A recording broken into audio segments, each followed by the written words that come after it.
Good morning, students. Today I am going to discuss industrial drives and application, module 1. In that, I am going to discuss about electrical drives. Okay, electric drives. In this, I am going to discuss selection of electrical drives, block diagram of electric drives. Okay. Now, so selection of electrical drives is depends upon the number of factor. The electrical drives, we are going to select some of the important factors. Depends upon the important factors. That is steady state operating condition requirements and transient state operating condition requirements. And this introduction I have discussed in the last class. Now we will see the block diagram of electric drive. This is nothing but your block diagram of electric drive. Here the source will be first given to the power modulator.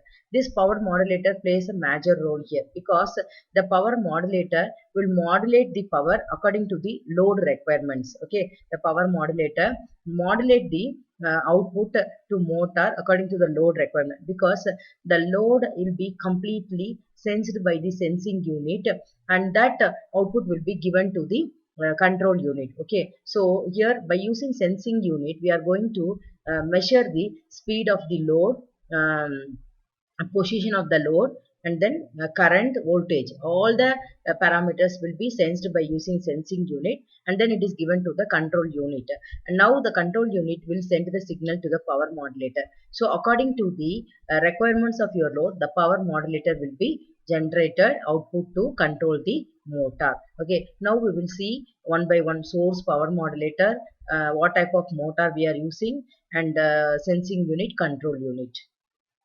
Okay, now this one, as I said earlier, the modulator, power modulator will modulate the flow of power from source to motor in such a way that the motor is imparted speed, torque characteristics required by the load. I told you already. So this, that the load characteristics will be sensed by the sensing unit during transient operation such as starting, braking, and speed reversal. Okay, here it should be restricts within the permissible limit that can be controlled by using the power modulator according to the input given to the given by the control unit. And here the power and it will convert the electrical energy to the electrical energy into the another energy which is useful for your motor. Okay, and here the power modulator depends upon your motor operation. Okay, motor operation and load requirements. The power modulator will generate a motoring operation and braking operation. Suppose if the motor, if the electric drive whatever we are using will support the motion of your motor, then it is called as a motoring operation. If the electric drive opposes the motion of the motor, then it is called as a braking operation. According to that, the power modulator will generate the power.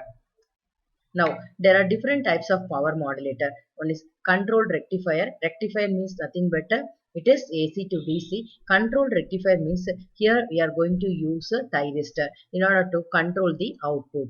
Okay, if you use normal rectifier, that is uncontrolled rectifier. So we cannot have any control over the output.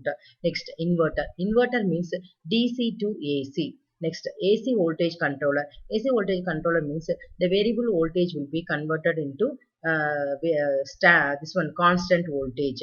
Next, chopper. Chopper means DC to DC chopper. Here we are having step up chopper, step down chopper. Depends upon the application we are going to use the chopper. Next, cyclo converter. Here the variable frequency will be converted into constant frequency. So these are the different types of power modulator. Okay, now electrical source. Actually, if you are using very low power drives, there we will use single phase sources. If you are using very high power, there we will use a three phase source. Actually, for low and medium power motors, generally we will use 400 volt supply. For higher rating, actually that electrical drives will be used, depends upon the electrical sources what we are going to use. So the electrical drives will be differ. Okay, so the electrical drives will be differ for single phase supply, three phase supply, and higher rating motors. Now, the sensing unit, as I said earlier, the sensing unit will sense your speed of the that is motor, okay, the speed of the motor, and the torque, position of your motor, this one position of your load, and then current, voltage, as well as temperature. Everything will be sensed and it is given to the sensing unit will be sensed all these parameters and it is given to the control unit in order to generate the power flow to motor according to the load requirements. Next, control unit. Control unit is very, very important. Okay, if the control unit is not proper, then it is not at all possible to control the load. It is not at all possible to generate the power flow by using power modulator. The control unit for power modulator are provided in the control unit and it matches the motor and the power converter to meet the load requirements. Okay, load requirements. According to the load requirements, the control power modulator will modulate the power to the motor to control.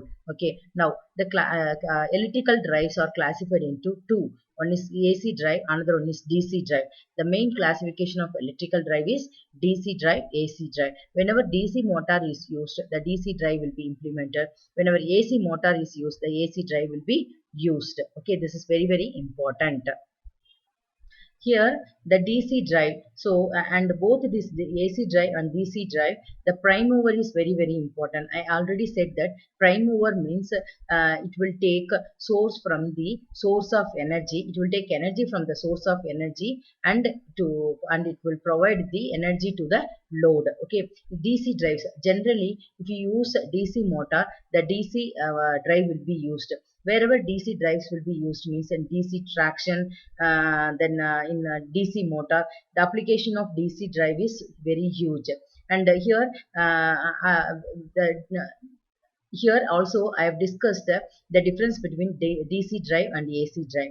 Okay, wide range of control can be done by using AC drive, but wide range of control cannot be done using DC drive. Okay, and also here in DC drive more maintenance is required, but AC drive maintenance is not required. Okay, so this difference is also I have discussed in the previous session. Okay, so DC drive and AC drive, it's a very, very important difference they will ask in the university exam. Okay, so these are the block diagram of your electrical drive. It consists of a source, power modulator, motor, load, sensing unit and control unit. The power modulator and the control unit are very, very important in the block diagram of electrical drive, because every time the power modulator will generate power according to the load requirement. Okay, so and this load, the load will be completely monitored and it will be completely sensed by using the sensing unit. So very important parameters are speed, torque, position, voltage and current. All this will be sensed and it is given to the control unit in order to generate the energy for the load requirements. Okay, thank you students.